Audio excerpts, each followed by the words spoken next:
Let's get it started from Stanford. Second-ranked USC, 21st-ranked Stanford, even at 14, fourth quarter, when Josh Nunez hooks up with Zach Ertz, covers 37 yards as the Cardinals go up top.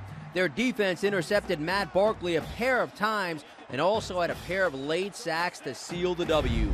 Kevin Gemmell with Stanford running back Stephon Taylor following the Cardinal upset. Did you feel like throughout the course of the game you were starting to wear them down a little bit? Some of those 2-yard runs were turning into 5- and 6-yard runs. Yeah, I mean that's what our offense is. Try to wear down teams, and as they wear down, we keep going. And that starts with the offensive line, quarterbacks putting in the right spots, and the receivers blocking downfield. Barkley has beaten every conference team but is 0-4 against Stanford, and you can see the numbers are stark as SC has lost 4 straight to the Cardinal for the first time in school history. The last chance the senior quarterback has is a possible rematch in the Pac-12 title game. Ivan Maisel provides this insight on the Trojans with the national take. If USC plays for the national championship this season, it will not be the Trojan team that showed up at Stanford Stadium tonight. That team couldn't run the ball. They had virtually no kicking game, and as the second half went on, they wore down. It's possible that center Khalid Holmes will come back and everything will be hunky-dory with USC. They're not going to see many teams as physical as Stanford, but this tonight was not the team that we all thought was one of the top 2 to 5 teams in the country. And welcome to College Football Final Extra. I'm Jim Basquel. So Stanford has USC's number. The same can be said about Michigan State over Notre Dame, as the 10th-ranked Spartans had won 10 of the past 15 matchups with the Irish. ND had lost 9 straight games against top 10 teams, with their last victory over a top 10 coming in 2005. The 9-game skid was the longest in Notre Dame history. Could the Irish put an end to that drought? Let's check it out.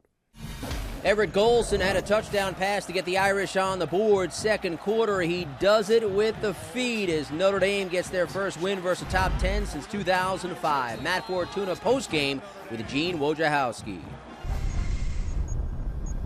3-0 Notre Dame for the first time in years. What do you think this team is capable of?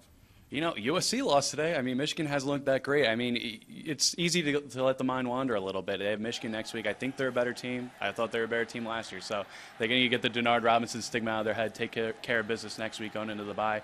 And then you got basically 3 home games in October. So it's easy to look ahead if you're Notre Dame right now. Notre Dame has an incredibly brutal schedule, but after tonight's win, it seems a little bit easier.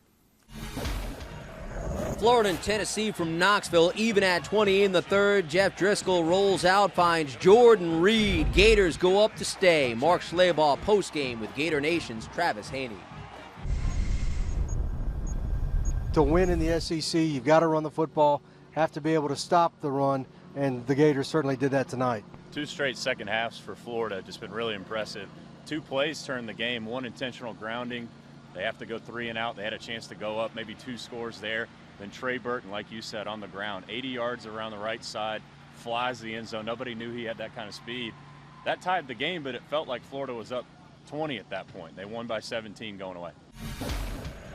Pittsburgh and 13th ranked Virginia Tech. It's Ray Graham that gets the Panthers on the board first, in from a dozen yards out. Keep in mind, Pitt lost their opener to Youngstown State and were blown out by Cincinnati. But Tino Sunseri had a trio of scoring strikes, this to Mike Shanahan. And Pitt stuns Va Tech with 537 yards of offense. Arkansas didn't exactly bounce back from its stunning loss to Louisiana Monroe. Alabama convincingly won its 21st straight SEC opener as the Tide forced 5 turnovers while Eddie Lacy had 3 touchdown runs in a 52-0 mismatch. It marked the first time since 1966 that the Hogs were shut out at Razorback Stadium. Tide Nation's Alex Scarborough postgame with Alabama defensive back Robert Lester.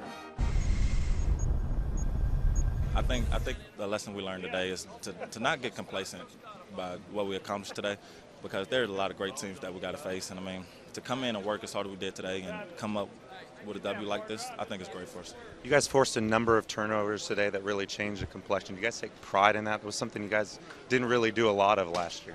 Well, it's something we put emphasis on a lot during the spring, and during camp. So, I mean, to actually cause all those turnovers is great for us. It's huge.